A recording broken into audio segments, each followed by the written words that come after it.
Hello friends, good morning and welcome to my channel online study Adda. तो कैसे हैं दोस्तों आप सभी लोग। आई होप आप बहुत अच्छे होंगे, आपकी प्रिपरेशन भी बहुत अच्छी चल रही होगी। जैसा कि आप सभी का एग्ज़ाम भी बहुत अब निकट आ रहा है धीरे धीरे। सबसे पहले तो मैं आप सभी को दशहरा की ढेरों सारी शुभकामनाएं देता हूँ। माँ दुर्गा आप सभी के जीवन में बहुत सारी सुख सुविधाएं दे। आपकी जो स्वप्न है वो आपको पूरी करने में माँ दुर्गा की सदैव आपके ऊपर कृपा बनी रहे।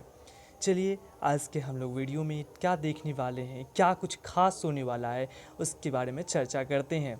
जैसा कि आप सभी ने अब देख ही लिया होगा थंबनेल, जैसे कि इस थंबनेल से आपको पता चल रहा होगा कि इसमें हम लोग जो है सब्जेक्टिव क्वेश्चन का डिस्कशन करेंगे। इससे पहले मैंने आपको 35 ग्रामर क्वेश्चन का डिस्कशन करवा दिया है। यदि आपने उसे नहीं देखा है तो आप जा करके बिल्कुल उसे देखें।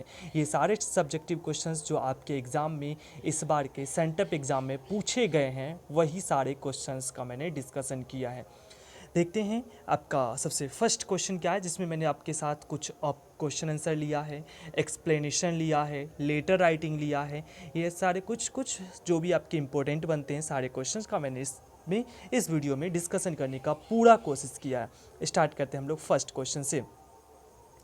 फर्स्ट क्वेश्चन है, what is the superstition associated with acquiring new clothes and instruments for baby before the birth.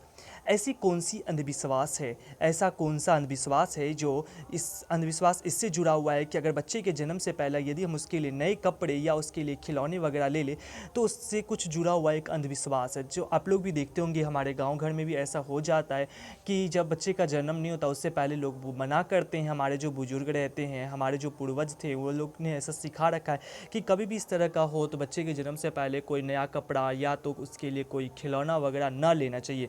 तो इसके प्रति इसके पीछे कौन सी अंधविश्वास जुड़ी हुई है, तो देखते हैं हम लोग का इसका आंसर क्या कह रहा है। द सुपरस्टिशन जो अंधविश्वास है associated with acquiring new clothes and instruments for baby before the birth. अब देखो आप लोग, मैंने जो यहाँ पे आपको जो क्वेश्चन का आंसर किया है, यहाँ से लेकर के द सुपरस्टिशन से लेकर के द बर्थ तक, ये पूरा मैंने यहाँ से लेकर के जो है क्वेश्चन आपको बर्थ तक क्वेश्चन ही लिख दिया है। कुछ इसमें मैंने एक्स्ट्रा नहीं लिखा, तो आपको याद करने में काफ़ी ज़्यादा इसमें आसानी होगी। ध्यान से समझ ले क्वेश्चन को, तो आप अपनी भाषा में लिखें, ज़रूरत नहीं आप इसे रट के ही लिखें। तो जो अंधविश्वास है उस कपड़े से वो ये है कि बिफोर द बर्थ, यदि जन्म से पहले, is that it brings bad Fortune. यदि हम जन्म से पहले किसी बच्चे के लिए कपड़े ले लेते हैं तो इस बच्चे के लिए क्या होगा, उसके लिए बच्चे के लिए बहुत बुरा भाग्य आ जाएगा, लक आ जाएगा उसके लिए, to the newborn child and the family. या तो बच्चे के लिए बुरे दिन शुरू हो जाएंगे, ना तो उसके परिवार के लिए शुरू हो जाएंगे। यही तो अंधविश्वास है। बस आपको सिंपल सा क्वेश्चन याद रखना है कि यदि बच्चे के जन्म से पहले हमने उसके लिए कपड़े या उसके लिए कोई भी खिलौने वगैरह खरीद लिया तो बच्चे के लिए या बच्चे के परिवार के लिए कोई ना कोई बुरे दिन शुरू हो जाएंगे। आई होप आपको क्वेश्चन नंबर 1 समझ आया होगा। Next question number 2, what did Benji understood about. अच्छा, इस जो मैंने अभी जो बात किया वो लेसन आपका अ चाइल्ड इज बॉर्न का है, जिनको लिखा है जर्मनी ग्रीड, जो बिलोंग करती है ऑस्ट्रेलिया से। नंबर 2 क्वेश्चन है, what did Benji understood about the business of hens. Benji जो है मुर्गियों के अंडे, मुर्गियों का जो बिजनेस था उसके बारे में उस क्या समझता था। बेंजी आप जानते होंगे द अर्थ, द अर्थ जिसको लिखने वाले हमारे जो ऑथर बनते हैं उनका नाम है H.E. बेट्स। H.E. बेट्स, जिसमें जो है यह बेंजी नाम का एक लड़का रहता है जो काफ़ी बचपन से मंदबुद्धि रहता है। तो उसके पापा उसे एक बार डॉक्टर के पास ले जाते हैं, तो डॉक्टर उन्हें एडवाइस देते हैं कि आपके पास एक ज़मींदार हो चुकी, तो इसीलिए क्या करो आप इन्हें जो है, इस बच्चे को आप कुछ ऐसा काम दे दो जो इसके लिए रिस्पॉन्सिबिलिटी बने, उसका जिम्मेदारी बने। और उससे डॉक्टर ही एडवाइस देते हैं कि आप इसे क्यों ना मुर्गी पालन ही दे दो। तो उसके पापा जो है मुर्गी पालन करना उसे दे देते उस बच्चे को। और जब वह बच्चा मुर्गी पालन करना स्टार्ट करता है तो स्टार्टिंग में जो है पहले वह 10 से 12 मुर्गियाँ पालन करता है, फिर जाके धीरे धीरे लगभग वह 40-50, और फिर करते करते नई नए वह पोल्ट्री फार्म, बड़ी बड़ी सी पोल्ट्री फार्म खोल लेता है। और लास्ट में क्या करता, वह जो बोलते हैं मंदबुद्धि टाइप का बालक, वह अंत में अपने माँ पिता को जो है घर से भी बाहर कर देता है अपनी वाइफ फ्लोरेंस की वजह से। तो देखते इस क्वेश्चन में वह मुर्गियों के बारे में क्या समझता था। Benji understood another thing about the hence and that was that eggs could be sold at the back door of their house. Benji मुर्गियों की जो बिजनेस था उसके बारे में यही समझता था कि मुर्गियां जो बनी है वो अंडा देने के लिए बनी हुई है, और अंडा जो है वो क्या करता, जा करके वो अपने घर के पीछे के दरवाजे से जाके बेचा करता। जब स्टार्टिंग में इसके पास बहुत कम मुर्गियां थी तो इसे सप्ताह में, कभी भी वीक में मुश्किल से 12 कोई भी अंडे आ जाते तो वो उसे घर घर के दरवाजे जा जा के बेच लिया करता था। और यही चीज़ वो उस मुर्गियों के बारे में समझता था। कितने में बेचता था? इन स्कोर्स। स्कोर्स का मतलब था 20 and half scores, it means 10 and 5 वर्स मतलब 5 पाउंड। ये जो है आपकी जो बेंजी वाली जो चैप्टर है एचिवेट्स, ये बिलोंग करते हैं इंग्लैंड के। और एचिवेट्स का जो जन्म होता है वो होता है आपका नॉर्थहैम्पटन टाउन में। याद रखेंगे इसको भी आप, नॉर्थहैम्पटन टाउन में एचिवेट्स का जन्म होता है और वहीं के ये निवासी भी बनते हैं आपके। तो उस जगह पे जो है ये जो इंग्लैंड की जो मुद्रा जो होती है वो इंग्लैंड की मुद्रा हम कहते हैं पाउंड स्टर्लिंग। इंग्लैंड की कैपिटल ब्रिटेन लंदन, और इसकी जो है जो मुद्रा जो होती है वो आपकी पाउंड स्टर्लिंग होती है। तो वहाँ पे जो है ये स्कोर्स का मतलब होता है 5 पाउंड। तो वहाँ पे वो जो बेंजी जो था वो क्या करता, मुर्गियों से जो अंडा निकलता उसे वह 10 में या तो 5 पाउंड में बेच दिया करता था। And the money from this eggs was put carefully, और उस सारे पैसे को वह ध्यान से रखता था। उसकी माँ जो थी उसे बता दी थी कि बेटा ये सारे पैसे मैं तुम्हारे लिए, उसके किचन में बेसिन बना हुआ था सबसे ऊपर वाली, वहाँ पे एक बेसिन था जो मतलब आप किचन में देखते हो जिस पे हम लोग सामान रखते हैं, उस जगह पे उसकी मम्मी उसकी सारी पैसे इकट्ठे कर करके रखती जा रही थी। और जब वो अब ज़्यादा हो जाता तो उसकी मम्मी ने बताया था कि मैं सारे पैसे बैंक में डाल दूंगा। तो यही बेंजी समझता था कि मुर्गियाँ बनी है तो केवल और केवल अंडे देने के लिए, और वह अंडे को ले जा करके बेच देता था अपने घर के पीछे के दरवाजे से। घर के दरवाजे जाके, जैसे हमारे यहाँ फेरी वाले आते हैं ना, एक एक चिल्ला चिल्ला के बेचते हैं, ये ले लो वो ले लो आजकल इस तरह से, उसी तरह के यहाँ भी थे। ये बेंजी भी इसी तरह से जाके बेचा करता था।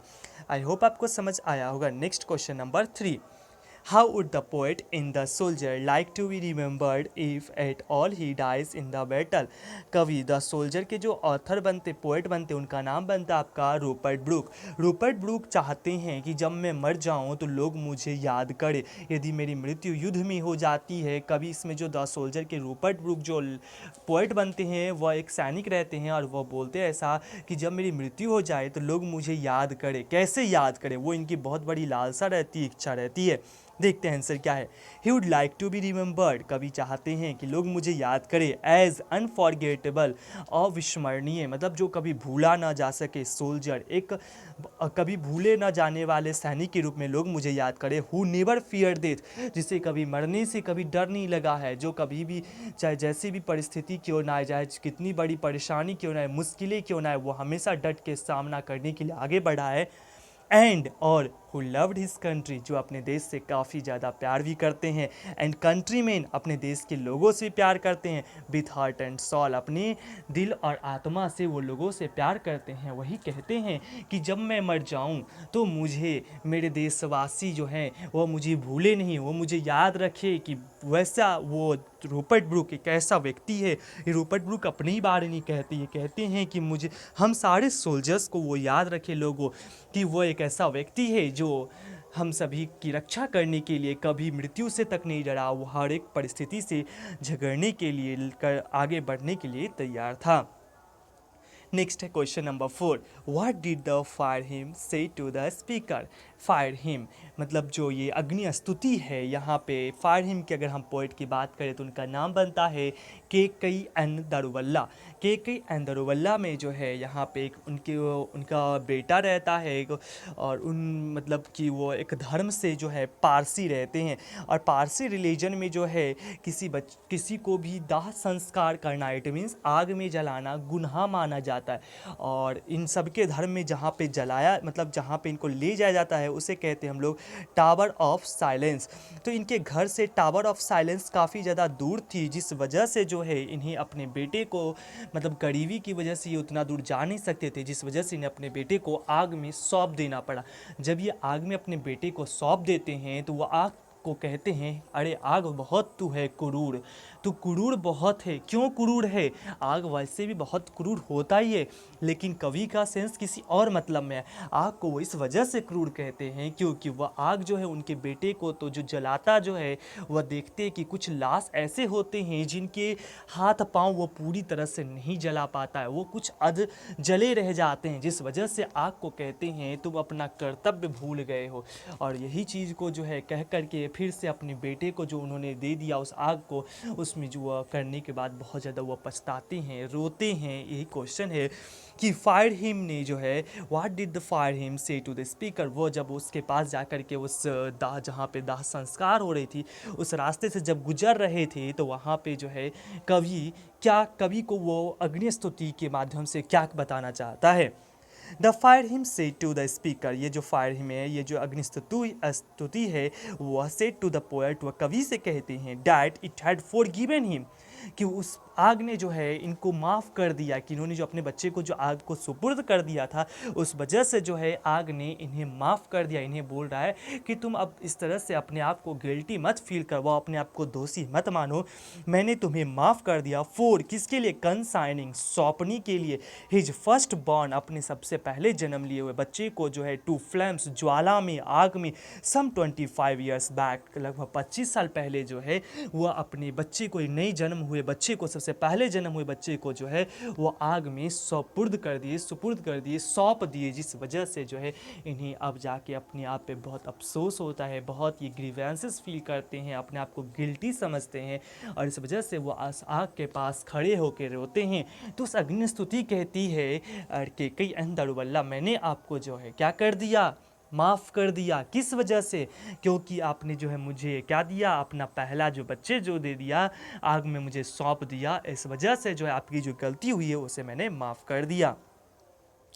Number 5, what does the word colour remind Pearl S Buck. Pearl S Buck, ये जो है आपकी ऑथर जो बनती है, वह बनती आपकी इंडिया थ्रू अ ट्रैवलर्स आई।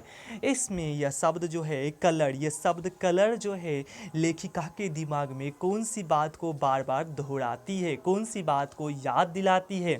देखते हैं answer. The word colour reminds the writer, ये जो शब्द जो रंग जो है, ये कलर जो है वो याद दिलाती है लेखिका को किसके बारे में, वेराइटी ऑफ ह्यू, अलग अलग प्रकार के रंग। ह्यू का मतलब होता है अलग अलग प्रकार के रंग, अलग अलग प्रकार के रंग को जो है बताते हैं। डैट इज़ इंडियन लाइफ, वो कहती है कि आप चले जाओ कोई भी अदर कंट्री में, यदि आप अमेरिका में जाते हो, आप ब्रिटेन में जाते हो, इंग्लैंड में जाते हो, तो वहाँ पे केवल गोरे लोग मिलेंगे। यदि आप किसी साउथ वाले कंट्री में चले जाओ, जैसे कि आप अफ्रीका में चले जाओ, या तो आप फिर ये कौन सी न्यूजीलैंड चले जाओ, तो उस तरह से वहाँ पे लोग काले ही लोग होते। लेकिन इंडिया जो एक ऐसा कंट्री है जो पूरी तरह से क्या है, वेराइटी ऑफ यू, अलग अलग प्रकार के रंगों, अलग अलग रंगों से जुड़ के बना हुआ, अलग अलग रंगों से मिलकर बना है। The people of India are of different colours, जो भारत के जो लोग हैं वो बिल्कुल अलग रंग के ही हैं। कोई ऐसा नहीं लगेगा कि आपको पूरी तरह से एक ही वर्ण के लोग हर एक जगह पाए जा रहे हों। फ्रॉम द फेयर स्किन, वह कवि कहती है पर्ल एस्बक कि यहाँ पे इंडिया में जो है गोरी त्वचा से लेकर के, गोरी त्वचा कहाँ पे, तो कश्मीर से लेकर के, टू द डार्क स्किन, मतलब जो डार्क स्किन होती है, जो हल्की सी जो श्याम रंग होती है, जो हल्की सी, जिसे हम लोग लोकल लैंग्वेज में काला रंग कह देते हैं, ऐसा किसी की रंग क्यों, लेकिन हमें किसी के प्रति कोई तरह की टिप्पणी नहीं करनी चाहिए, हमें किसी तरह का कमेंट ना पास करना चाहिए। तो इस तरह की चीज़ें जो है, skin Kashmir to the dark skin south Indian, अगर चले जाए हम लोग तमिलनाडु, केरला, आंध्र, इस सब जगह पे जो है वहाँ की लोगों की जो त्वचा जो होती है वो क्या होती है, थोड़ी सी वह लो होती है। वही चीज़ यहाँ पे लेखिका कहती है कि अगर आप आ जाओ कश्मीर में तो वहाँ पे आपको पूरे उजले गोरे लोग मिलेंगे, और वहीं चले जाओ साउथ इंडियंस में तो आपको काले लोग मिल जाते हैं। She is much very much impressed by the Indian people, और इस तरीके से जो है वह भारतीय लोगों से जो है काफ़ी ज़्यादा इम्प्रेस्ड हो चुके हैं, काफ़ी ज़्यादा वो उससे खुश हुए हैं। इसी वजह से यही सब क्वेश्चन है कि वह रंग शब्द क्या याद करवाता है। तो ये रंग जो है उनको भारतीयों के जो अलग अलग जो रंग के लोग हैं उसके बारे में उन्हें याद दिलाता है कि यहाँ पे जो है फेयर कलर के जो लोग हैं वह कश्मीर में हैं, और डार्क कलर के जो लोग हैं वो डार्क स्किन्ड वो जो हैं आपके साउथ इंडियंस में हैं। जो इस बात से लेखिका काफ़ी ज़्यादा इम्प्रेस्ड हो जाती है। नंबर 6, आपके एग्ज़ाम में आपको मात्र और मात्र कोई भी 5 क्वेश्चन का आंसर करना है, लेकिन मैंने यहाँ के साथ 7 क्वेश्चन का डिस्कशन कर दिया है। 5 क्वेश्चन जो होंगे आपके हर एक क्वेश्चन 2 मार्क्स के होंगे, इट मीन्स आपके 10 मार्क्स के यहाँ से क्वेश्चन पूछे जाएंगे। फिर आपका एक पैराग्राफ होगा जो उसमें से 5 नंबर के मिलेंगे, तो वह मैंने आपको नहीं इसमें लिया है, आप पैराग्राफ खुद भी चाहे तो कर सकते हैं। Next question number 6, what did the speaker like, why did the speaker like the snake. आपके जो बुक में है पोइट्री में स्नेक, स्नेक जो है ये चैप्टर जो है उसमें लेखक जो है सांप को क्यों इतना पसंद करते, स्नेक के जो पोएट बनते हैं उनका नाम बनता है T S. Eliot. The poet T S. Eliot like snake, जो कवि जो है टी.एस. एलियट वो सांप को इसीलिए पसंद करते हैं क्योंकि अचानक से एक दिन जब बहुत ज़्यादा जो गर्मी के दिन जो थी उस दिन गर्मी के दिन में वो बहुत ज़्यादा थक जाते हैं, मतलब उन्हें जो गर्मी से जो है प्यास लग जाती है, जिस वजह से वो एक नदी के किनार जाके खड़े होते हैं। तो कभी देखते हैं कि उनसे पहले जो है एक सांप पहुंच जाता है, तो कभी अपनी मानवता को आगे रखते हुए प्रायोरिटी देते हुए कभी जो है कहते हैं यदि पहले जो आता है उसकी पहली प्राथमिकता होती है, और प्राथमिकता देते हुए कभी उस सांप को पहले पानी पीने के लिए छोड़ देते हैं। लेकिन वह सांप कई बार पानी पीता है, अपना सर उठाता है और वहाँ से जाने की वह पार को इस तरह से जाने की उसकी तो मन ही नहीं करता है, लेकिन कभी को भी पानी पीना था, जिस वजह से अंततः कभी को गुस्सा आ जाता है और कभी जो है वह अपनी मानसिक संतुलन जो उनका थोड़ा सा बिगड़ जाता है, और वह जो है सांप को क्या करते उठा करके जो है एक कांटे की छड़ी होती है उससे उठा करके कभी उसे नदी में फेंक देते हैं, जिसके बाद वह काफ़ी ज़्यादा अपने आप पे अफसोस करते हैं कि मैंने इस प्राणी को, इस जो बोलने वाली एक मूक प्राणी है उसके ऊपर मैंने क्यों वार किया।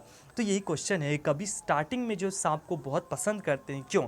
द पोएट लाइक स्नेक, कभी पसंद करते सांप को बिकॉज क्योंकि इट लुक्ड सो इनोसेंट, क्योंकि सांप बहुत ही ज़्यादा इनोसेंट दिखता है, निर्दोष दिखता है। अब सांप क्या मुंह में उंगली डालो तब पता चलेगी सांप क्या इनोसेंट है। तो उनको तो काफ़ी ज़्यादा दूर से देखने में इनोसेंट तो लग ही रहा था। It caused no any harm to the speaker, और चूँकि वो स्पीकर को कुछ हार्म नहीं किया, उन्हें कोई कष्ट नहीं दिया, उनको काटा नहीं, जिस वजह से कवि उस स्नेक से काफ़ी ज़्यादा इम्प्रेस्ड हो गए, काफ़ी ज़्यादा उसे पसंद करने लगे। Number 7, why does the poet call Macavity a mystery cat. आपके जो मैकाविटी, सॉरी मैंने आपको स्नेक का, एक मिनट, मैंने स्नेक का जो पोएट का नाम जो बताया वो आपको टी.एस. एलियट बताया था, सॉरी ये रॉन्ग हो गया, मुझसे मिस्टेक हो गया। आप ध्यान रखेंगे स्नेक के जो आपके पोएट बनते हैं वो बनते हैं डी.एच. लॉरेंस। सॉरी बिल्कुल इसकी वजह से, सॉरी ये स्लिप हो गई थी टंग, इस वजह से आपको मैंने टी.एस. एलियट का नाम ले लिया। एक्चुअली मैंने यहाँ पे अब जब आगे क्वेश्चन किया मैकाविटी तो मुझे याद आ गया टी.एस. एलियट तो मैकाविटी के पोएट बनते हैं। तो why does the poet call Macavity a mystery cat. T S. Eliot जो है मैकाविटी को जो है मिस्ट्री कैट क्यों कहते हैं, एक रहस्यमयी बिल्ली का नाम क्यों उपाधि देते हैं। Macavity is a master criminal, Macavity जो है क्रिमिनलों का उस्ताद है, कहते हैं इस लेसन में जो है मैकाविटी में उसे बिल्ली को यह कवि टी.एस. एलियट कहते हैं कि यह जो है क्रिमिनलों की उस्ताद है। वाट एवर मैकाविटी डज क्राइम, चाहे जो भी क्राइम करे, चाहे जो भी अपराध करे मैकाविटी, ही डिसअपियर्स, वो गायब हो जाती है from the place of theft, जिस जगह पे चोरी हो, चाहे जिस जगह पे कोई भी तरह की क्राइम हो, उस जगह से मैकाविटी गायब हो जाती है बिफोर द पुलिस रीच दियर, जब तक वहाँ की जो इंग्लैंड की जो स्क्वाड है वो स्क्वाड जब तक पहुँचेगी उससे पहले ही वह गायब हो जाती है। So the poet calls him a mystery cat, इसी वजह से जो टी.एस. एलियट है इस मैकाविटी को एक रहस्यमयी बिल्ली कहते हैं। तो क्यों कहते हैं, क्योंकि मैकाविटी जो है क्रिमिनलों की उस्ताद है, और जहाँ भी वो क्राइम करती है वो वहाँ से गायब हो जाती है वहाँ के स्क्वाड के आने से। पुलिस, वहाँ के स्क्वाड को हम पुलिस कहते हैं, जिसे वहाँ पे हम स्क्वाड कहते हैं, तो मैंने यहाँ पे नॉर्मल लैंग्वेज पुलिस ही लिखा है। तो वहाँ पे जो है पुलिस के आने से मैकाविटी गायब हो जाए तो उस क्राइम के सीन से, जिस वजह से कवि जो है इस मैकाविटी को जो है मिस्ट्री कैट, एक रहस्यमयी बिल्ली कहा है। तो ये रहा आपके साथ 7 क्वेश्चन, जिसमें से आपके एग्जाम में कोई भी 5 क्वेश्चन का लिखना है आंसर। आप ज़्यादा क्वेश्चन ना लिखें, ज़्यादा लिखने से आपकी कोई भलाई नहीं होने वाली है, आपको मार्क्स उतने ही मिलने वाले हैं। आते हैं ये आपके पास कुछ आपके स्टोरी ऑफ इंग्लिश में से कुछ क्वेश्चन लिए गए हैं, जिसमें से आपके पास 3 क्वेश्चन मिलेंगे आपके एग्ज़ाम में। 3 में से किन्हीं एक का आपको डिस्कशन करना है, एक का आंसर लिखना है। एक्चुअली मैंने यहाँ पे जो है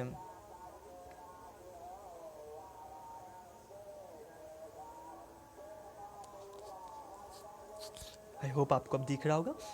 right A note on global English. Global English पे जो है एक वैश्विक भाषा, जो आज अंग्रेज़ी जो एक वैश्विक भाषा बनती जा रही है, उस पर एक छोटी सी टिप्पणी लिखनी है। तो देखते हैं हम लोग क्या लिखे हैं। English is a global language. सबसे पहली लाइन, इंग्लिश वाकई में एक वैश्विक भाषा है, यह विश्व भर में बोली जाने वाली भाषा है। आज ऐसा कोई भी देश अछूता नहीं है जो इस तरह की भाषा ना बोल पा रहा हो। It is spoken all over the world. ये पूरे विश्व भर में जो है भाषा बोली जाती है। एक्चुअली आप सभी को कुछ साउंड आ रहे होंगे, अभी आप समझ रहे होंगे कि पूजा की समय है तो थोड़ी सी आ जाती है साउंड, थोड़ी मंगल आरती की। आई होप ज़्यादा नहीं आ रहे हो। It has become the language of international trade, commerce, science and technology. कभी यहाँ पे जो है क्या है, इंग्लिश एक ग्लोबल लैंग्वेज, एक वैश्विक भाषा है, विश्व भर में बोली जाने वाली भाषा है। और ये धीरे धीरे जो है ये ऐसी भाषा बनती जा रही है ऑफ इंटरनेशनल ट्रेड, किस चीज़ का, अंतर्राष्ट्रीय व्यापार का, कॉमर्स मीन्स वाणिज्य का, साइंस विज्ञान का एंड टेक्नोलॉजी, जो आज जो प्रौद्योगिकी हैं उन सभी का जो है, आज सभी चीज़ में आप चले जाओ, साइंस में क्या कहीं दूसरी और भाषा, आप कोई भी चीज़ का डिस्कवरी होता है तो भी इंग्लिश में लिखी होती है। आज जो हमारे दूसरे देश से व्यापार होते हैं वो भी इंग्लिश में लिखी जाती है। अगर हम मान लें चाइना से कुछ लेते हैं तो उनकी लैंग्वेज जो मंडारिन, अगर वो लिख के इंडिया को कुछ अगर सामान देगा तो हम लोग कैसे समझ पाएंगे, नहीं समझ पाएंगे। तो हम सभी के बीच एक कॉमन सी लैंग्वेज है जो है कि इंग्लिश है। English is also a link language in India. English जो है भारत का एक लिंक लैंग्वेज है, एक देश से दूसरे देश को जोड़ने वाली भाषा है। In South India English become, sorry यहाँ पे एस होना चाहिए था, ये ए लिखा हुआ है, आप इसे सही कर ले।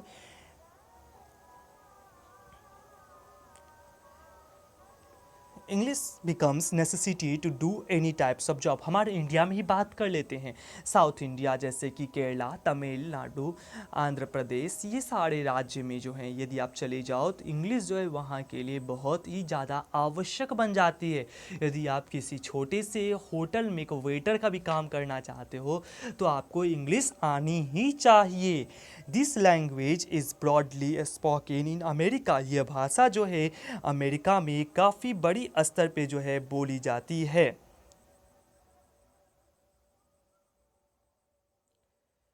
Many English news channels convey message to almost all countries of the world.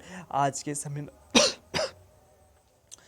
बहुत सारे ऐसे भाषा है इंग्लिश चैनल हैं, न्यूज़ चैनल, जो क्या करते हैं, दूसरे जो देश का न्यूज़ होता है वो अगर हमें सुनना हो तो हम उनके देश की भाषा में ना सुनते हुए हम इंग्लिश में चाहे तो वो भी सुन सकते हैं। This we can say that English is a global language. इस प्रकार हम कह सकते हैं कि इंग्लिश जो है वाकई में एक वैश्विक भाषा है, एक विश्व भर में बोली जाने वाली भाषा है। दोस्तों इसमें थोड़ी सी एरर अगर आ जाती है तो प्लीज़ आप उस बात का इशू ना बनाएं, हो जाती है थोड़ी सी मिस्टेक, आप समझ पा रहे होंगे, बट मेरा कंसर्न है कि मैं आपको हर एक सही कंटेंट दूं। क्वेश्चन नंबर 2, आपको कोई एक ही क्वेश्चन लिखना है 5 मार्क्स में। What is the future of English in India. Bharat में, इंडिया में अंग्रेज़ी का क्या भविष्य है। The future of English is very bright. जो भारत में जो इंग्लिश की जो भविष्य जो है वह काफ़ी चमकीली है, काफ़ी ज़्यादा ब्राइट है इस इंडिया में।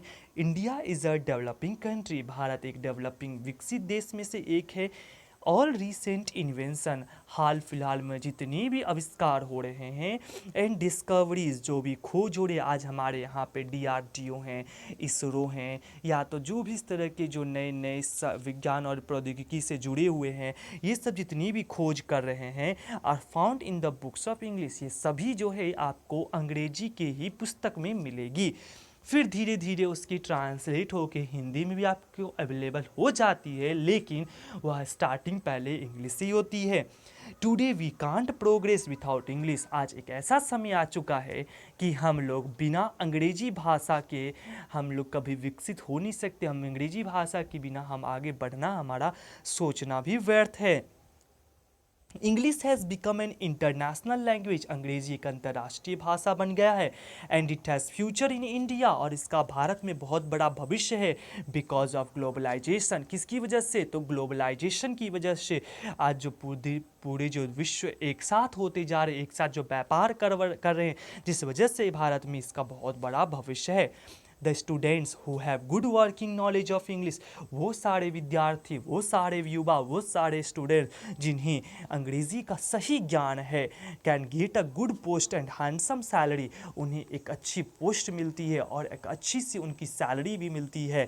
English is going to play an important role in country affairs, और अंग्रेज़ी जो है बहुत बड़ी भूमिका अदा करती है, खास करके जो है हमारे देश के मामले में। अभी जैसे अभी इस कोविड में क्या हो रही है कि हमारे बहुत सारे देश की दूसरे देशों से G20 की मीटिंग होती है, फिर हमारा शेरपा की मीटिंग होती है, सब की मीटिंग जो होती है अभी सब क्या हो रही है, सभी जो है ऑनलाइन मीटिंग हो रही है, वाया वीडियो कॉन्फ्रेंस हो रही है। तो क्या हमारे यहाँ के मंत्री बैठ के उनसे हिंदी में बात करते हैं? ऐसा तो नहीं होता है, वो भी इंग्लिश में उन्हें बात करना होता है, क्योंकि हम सभी की कॉमन सी लैंग्वेज है, इंग्लिश लैंग्वेज है। इसीलिए कहा गया English is going to play an important role in country affairs. हमारे देश के मामले में अंग्रेज़ी का बहुत बड़ा रोल है, बहुत बड़ी भूमिका है। दस इस प्रकार इट कैन बी सेड, हम कहा जा सकता है, the future of English in India is very bright. इस प्रकार हम कह सकते हैं कि भारत में अंग्रेज़ी का भविष्य काफ़ी ज़्यादा भविष्य में चमकने वाला है। इंडिया में भी इंग्लिश की बहुत ज़्यादा वैल्यू होने वाली है। नंबर 3, मैंने आपके साथ तीनों ये 5 नंबर वाले क्वेश्चन का डिस्कशन कर दिया है। आपका जो मन करे आप उसे लिखें। प्लीज़ आप लोग इसे रटने की कोशिश ना करें, आप इसे अपने नोटबुक में लिखें और उसे समझ के वापस से फिर से आप अपने स्मरण से लिखने की कोशिश करें। Number 3, right A note on the dialects of middle English. अब आपको एक नोट लिखना है, एक टिप्पणी लिखना है, किस चीज़ पे? जो मिडिल इंग्लिश है, जो आज जो बहुभाषी बनी हुई है, दूसरे सभी देशों में, अधिकतर देशों में जो है बीच में ये जो मिडिल इंग्लिश है वो बोली जाने वाली भाषा है, उसके बारे में आपको कुछ बताना है।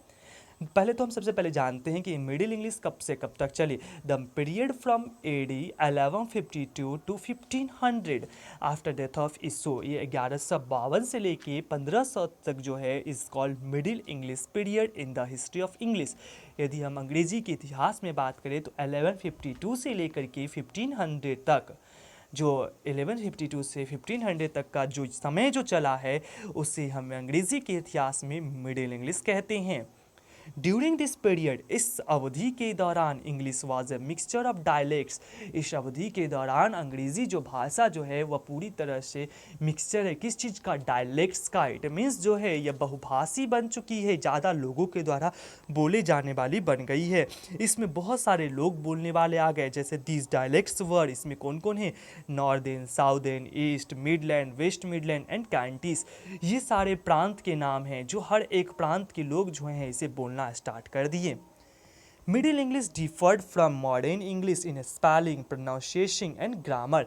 जो मिडिल इंग्लिश है वो काफ़ी ज़्यादा अलग है, किस चीज़ से? मॉडर्न इंग्लिश से। मतलब जो बीच की जो भाषा है, जैसे आपकी पोयम में देखते होंगे sweetest love I do not गो में आपकी स्पेलिंग लिखिए GOE, पर होता है क्या अभी मॉडर्न में? GO, गो होता है।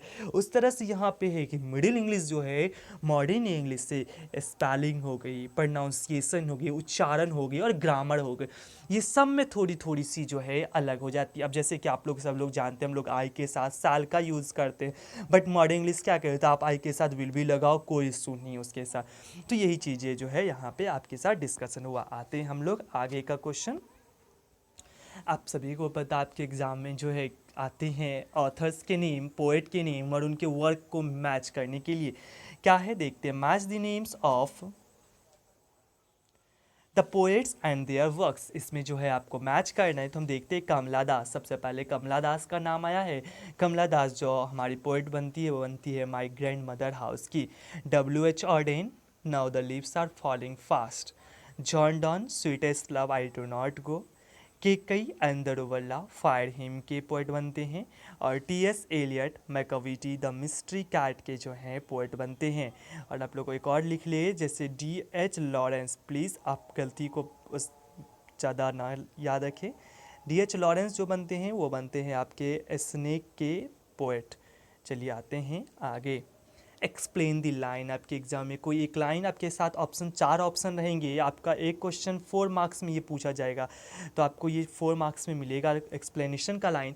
तो आपको इसमें से कितनी एक को एक्सप्लेन करना है। यहाँ पे शायद मैंने 2 का या 3 का एक्सप्लेनेशन किया है, देखते हैं कितना का है। पहली लाइन को पढ़ते हैं हम लोग। And nightingale is dumb, and the angel will not come. ये जो लाइन है now the leaves are falling fast की है, जिसे W.H. ऑर्डेन ने लिखा है। W.H. ऑर्डेन जो है आपकी एक और उन्होंने उनकी एक बुक है जो आप बुक का नाम बनता है द एज ऑफ एंजाइटी, जिनके लिए उन्हें पुलित्जर प्राइज से आई होप सम्मानित किया गया।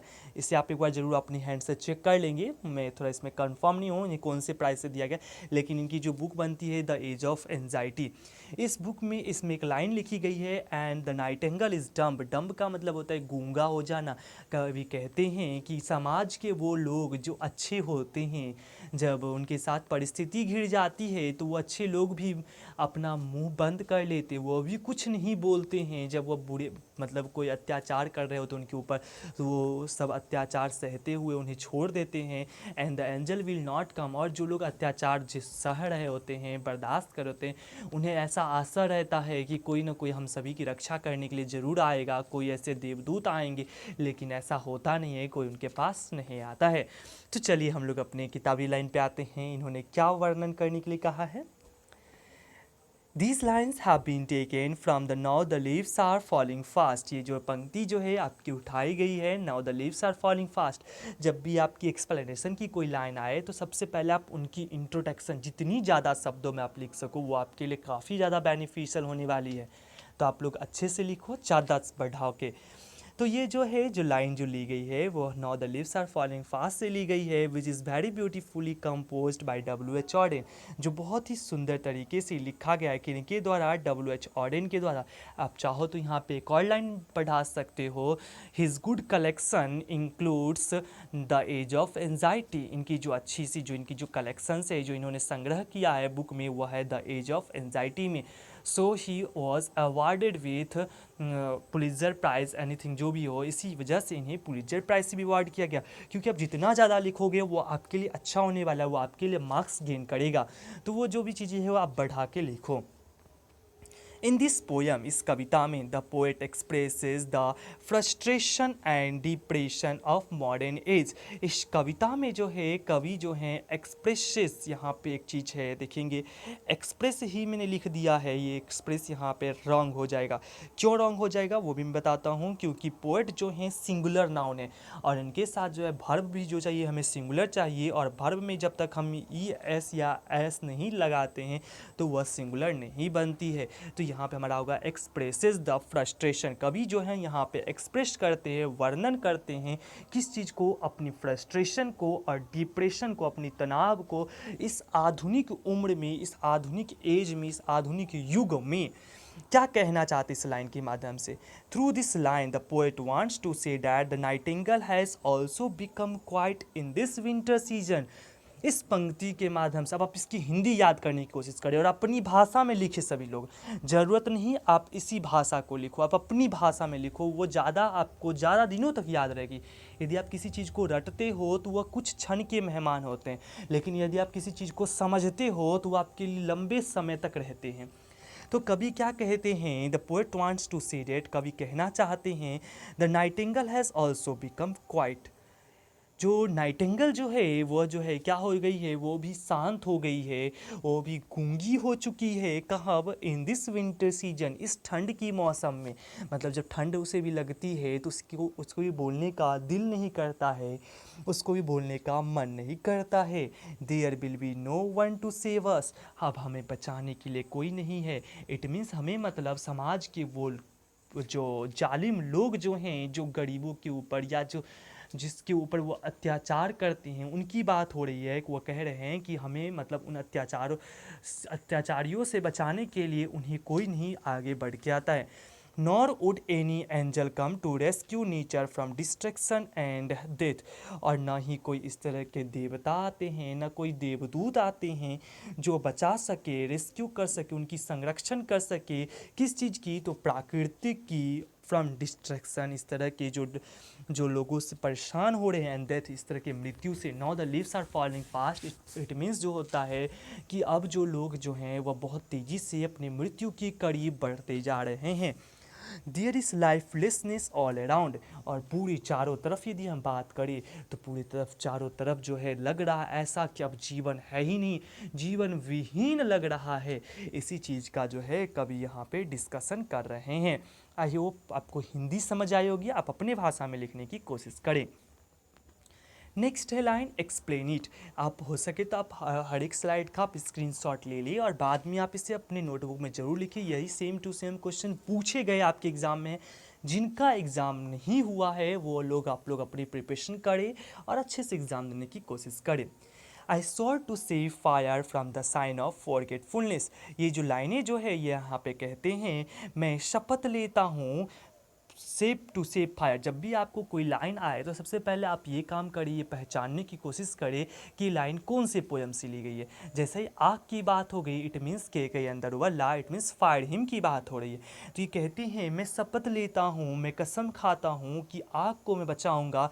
किस चीज़ से? From the sin of forgetfulness, ये पाप करने से, जो उससे जो भूल हो गई है ना, उस भूल से मैं उसे ज़रूर बचाऊंगा। फिर उसके बारे में हम लोग लिखना स्टार्ट करेंगे। पहले इसके बारे में इंट्रो देंगे, क्या कहते हैं। The following lines have been taken from fire hymn. जो प्रस्तुत जो पंक्ति जो है वो हमने लिया है फायर हिम से।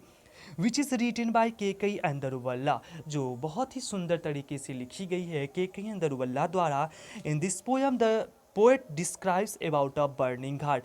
इस पोयम में जो है कवि जो हैं एक श्मशान घाट की वर्णन करते हैं। दोस्तों आप सभी को थोड़ा डर भी लग रहा होगा, स्मशान की बात हो रही है, आप डरे ना। देखेंगे आगे क्या कहते हैं कवि। द पोएट, अब फिर हम पैराग्राफ चेंज करके इस लाइन को हम एक्सप्लेन करते हैं अपने शब्दों में।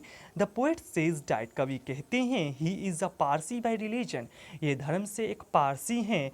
ही says that fire sometimes forgets to perform its duty. और जैसा कि मैंने आपको बताया था कि पारसी धर्म में किसी भी डेड बॉडी को दाह संस्कार करना एक अपराध माना जाता है। ये उतनी लाइनें मैंने तो डिस्कशन नहीं किया है, लेकिन यदि आपको याद हो जाए तो अपने मन से आप बना के लिख सकते हो, कोई इशू नहीं इसमें।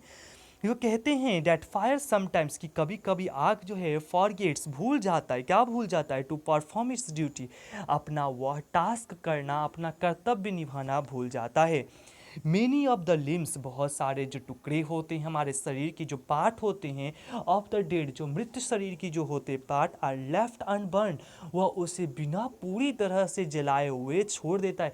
अब हमने आग में क्यों डाला था? कि वो उसे पूरी तरह से जला दे, लेकिन आग ने अपना कर्तव्य भूल के उसे अधजला छोड़ दिया। इन दिस वे, इस तरीके से, it commits a grave sin, इस तरीके से जो है आग जो है एक बहुत बड़ा पाप का काम कर रहा है। ही इज़ डिस्टर्ब्ड, कभी परेशान हो जाते हैं। To see half burnt bodies, ये जो अधजले जो शरीर के जो अंग जो हैं उसे देख के कवि जो हैं बहुत ज़्यादा परेशान हो जाते हैं। कहाँ पे? एट द घाट, श्मशान में।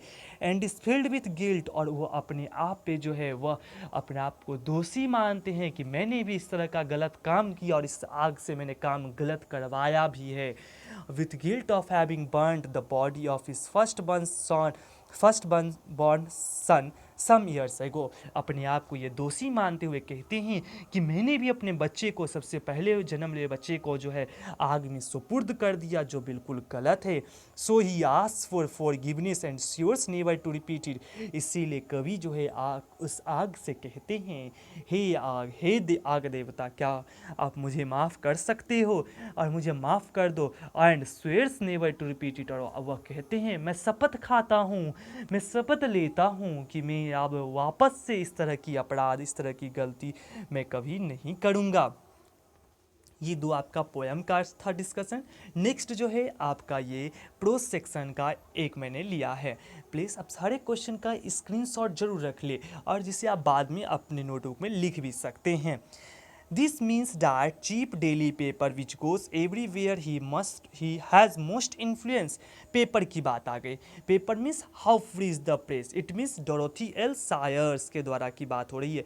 कहते हैं इसका मतलब ये है द चीप डेली पेपर, जो सस्ते जो रोज रोज पेपर आते हैं, विच गोज एवरीवेयर, जो हर एक जगह जाते हैं, हैज़ मोस्ट इन्फ्लुएंस, उसका ज़्यादा प्रभाव होता है। इस लाइन को आपको व्याख्या करना है, कुछ नहीं करना, हल्की सी व्याख्या करेंगे। These lines have been taken from lesson How Free is the Press. ये जो प्रस्तुत जो पंक्ति है वो ली गई है, कहाँ से ली गई है? How Free is the Press, which is written by Dorothy L. Sayers, जो बहुत ही सुंदर तरीके से लिखा गया है डोरोथी एल सायर्स के द्वारा।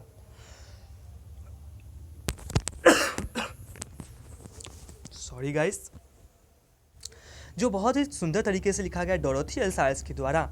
Here the writer shows difference between the cheap daily paper and the more expensive weekly और मंथली। यहाँ पे जो है लेखक जो लेखिका जो है दिखाना चाहती हैं अंतर किसके बारे में, द चीप डेली पेपर जो प्रतिदिन आने वाले जो सस्ते जो न्यूज़पेपर होते हैं उनके बारे में, एंड द मोर एक्सपेंसिव और जो महंगे जो बहुत ज़्यादा महंगे जो वीकली और मंथली जो जैसे हम लोग पेपर लेते हैं तो हम एक बार अगर पैसे देते हैं तो थोड़ी सी कुछ महंगी लगती है, और अगर प्रत्येक दिन हम पैसे देते चले जाते हैं तो 3 रुपये 4 रुपये 5 रुपये वो जो भी हो जाती है वो थोड़ी सी सस्ती लगती है। इसी के बीच कभी अंतर दिखाना चाहते हैं, या हम कोई मैगजीन वगैरह लेते हैं थोड़ी सी वो महंगी दिखती है, थोड़ी सी महंगी प्रतीत होती है, जिस वजह से सभी लोग अफोर्ड नहीं कर पाते हैं। द राइटर सेज डैट, यदि फिर बात करें तो न्यूज़पेपर भी महंगी आती है। अब द हिंदू की बात उठा लो तो 10 से 12 रुपये की एक न्यूज़पेपर आ जाती है, तो उसके सामने मैगज़ीन तो बिल्कुल सस्ती हो जाती है, क्योंकि हम मैगज़ीन वीक मंथ में एक लेते हैं, सर मंथ में 2 भी ले लेते हैं, 15-15 दिन की एक एक मैगज़ीन आती है, लेकिन हम तो 12 रुपये 10 रुपये अगर रोज़ न्यूज़पेपर पे खर्च करें तो कितनी हमारी ज़्यादा खर्च हो जाती है। द राइटर सेज डैट, की लेखिका कहती है the cheap daily paper is better than the more expensive weekly और मंथली। लेखिका कहती है जो प्रत्येक दिन जो आने वाले जो पेपर जो हैं सस्ते पेपर वो बहुत अच्छे होते हैं। किससे अच्छे होते हैं, तो वो महंगे आने वाले जो साप्ताहिक और जो मासिक जो पेपर आते हैं उससे तो हद से भी ज़्यादा अच्छे होते हैं। Because it goes everywhere easily and it has most influence, क्योंकि ये जो पेपर जो हैं सस्ते वाले वो हर एक जगह जाती है और उसका बहुत प्रभाव भी होता है। But it is far less than the more expensive weekly और मंथली, लेकिन यह थोड़ी सी तो वो जो वीकली और जो मंथली आने वाली जो महंगी पेपर है उससे थोड़ा सा ये कम होता है, क्योंकि उसमें बहुत ज़्यादा कुछ लिखी होती है, एक मंथ की बातें हर एक जो भी इम्पोर्टेंट है सारी लिखी होती है, और इसमें थोड़ी सी कुछ कुछ आपको कम देखने को मिलती है। तो ये आपको एक्सप्लेनेशन आएगा। और ये आपका एक लास्ट जो है, write a letter to your uncle inquiring about his wealth, ये भी आपको एक 5 मार्क्स में पूछा जाएगा, जो आपको मैंने पूरी तरह से लिख दिया। आप सभी क्वेश्चन का स्क्रीनशॉट अपने पास ज़रूर रखें। क्या है, आप अपने एक चाचा को एक पत्र लिखिए जिसमें आप उनसे पूछिए कि उनका एक स्वास्थ्य कैसे है। सॉरी, फिर मैंने एक थोड़ी सी मिस्टेक कर दिया है।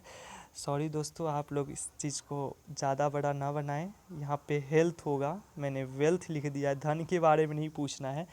Write a letter to your uncle inquiring about his wealth, अपने अब चाचा को एक पत्र लिखिए जिसमें उनसे पूछना है कि उनका हेल्थ कैसा है। तो सबसे पहले जब भी हम लेटर लिखेंगे तो ध्यान रखेंगे हम जो है सबसे इस साइड में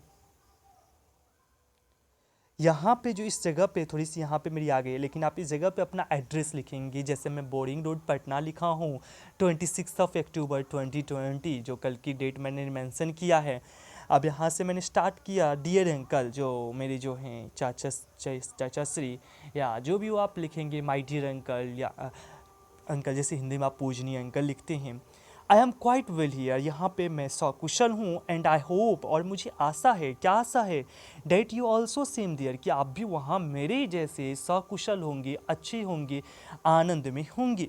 आई रिसीव्ड योर लेटर येस्टरडे, मुझे आपका पत्र कल ही मिला है, और मुझे पता चला कि आप बहुत ज़्यादा कुछ इधर स्वास्थ्य आपकी अच्छी नहीं है।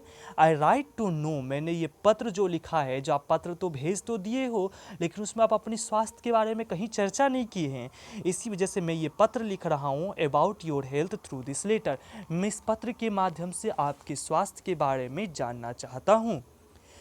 चलिए फिर देखेंगे, आप जैसे जैसे पैराग्राफ चेंज करके लिखिएगा। आप इस डॉट को भूल जाएं, ये डॉट थोड़ी सी अब मुझे पीपीटी बनाने में डॉट लाना पड़ जाता है। ये भी कुछ नहीं लिखा हुआ है, ये पीपीटी बनाने में थोड़ी सी प्रॉब्लम हो जाती है, विथआउट डॉट का नहीं बन पाता, इस वजह से ये डॉट लगी हुई है। तो आप इस तरह से पैराग्राफ चेंज करके लिखेंगे आगे फिर से। I always talk about your health, मैं प्रायः आपसे, अक्सर आपसे, हमेशा आपसे आपके स्वास्थ्य के बारे में ज़रूर पूछता हूँ। I hope that you are taking care of your health, और मुझे जैसा कि आशा है, जो मैं इतनी बार आपसे पूछता हूँ तो आप अपने स्वास्थ्य के प्रति ज़्यादा सचेत होंगे, आप अपना स्वास्थ्य का पूरी तरह से ध्यान रखते होंगे। यू नो ए प्रोवर्ब, आप एक कहावत जरूर जानते होंगे, diet health is wealth, health is wealth, health is wealth को आप डबल इन्वर्टेड कॉमा में लिखें कि स्वास्थ्य ही धन है। You try to follow this proverb, और आप कोशिश करें, ये जो कहावत जो कही गई है ये बहुत ही सच कहावत है कि जब तक आपका स्वास्थ्य नहीं रहेगा तो आपका धन व्यर्थ हो जाएगा। तो आप इस जो प्रोवर्ब है इसे आप सच सही साबित करने में आप अपने आप को लगा दें, and keep your self healthy through out your life, और अपने जीवन भर जो है जब तक जीवित रहे तब तक अपने आप को स्वस्थ रखने की पूरी कोशिश बनाए रखें। If you feel any problem, यदि आपको कोई भी तरह की परेशानी हो, डू राइट टू मी, आप अवश्य मुझे तुरंत पत्र लिख दें, मैं दौड़ के आपके पास आ जाऊंगा। Always in touch of doctors, हमेशा आप डॉक्टर से कंसल्ट करते रहें, जिसकी वजह से आपको डॉक्टर आपको सही विचार देते रहें। I want to see you leading a happy and healthy life, मैं चाहता हूँ आपको एक स्वस्थ और एक खुशहाल जीवन जीते हुए देखना। And crossing the age of 100, और 100 वर्ष से ऊपर मैं जीवित देखना आपको चाहता हूँ। हमारे से जो छोटे होते हैं हम उनके लिए यूज़ करते हैं, please convey my best regards to aunt and love to young ones, जो हमारे से जो छोटे हैं उन्हें हमारे तरफ से प्यार देना, और हमारे से जो बड़े होते हैं उनकी तरफ से मेरी तरफ से शुभकामनाएं देना। योर लवली नीस या नेफ्यू, आप अंकल को एक अपने लेटर लिख रहे हो तो आप उनको क्या लिखोगे, नीस लिखोगे। यदि आप लड़की हो और लड़का हो तो आप नेफ्यू लिखोगे, भतीजा या भतीजी, और नीचे आप सभी लोग अपना नाम ज़रूर मेंशन करेंगे। दोस्तों आई होप आप सभी को बहुत अच्छा लगा होगा मेरा ये सारा video series. Thank you for watching my video. Please अब अपने दोस्तों के साथ शेयर करना बिल्कुल ना भूलें, और यदि अच्छा लग रहा है तो प्लीज़ इसे आप लाइक करना तो बिल्कुल ना भूलें। Thank you.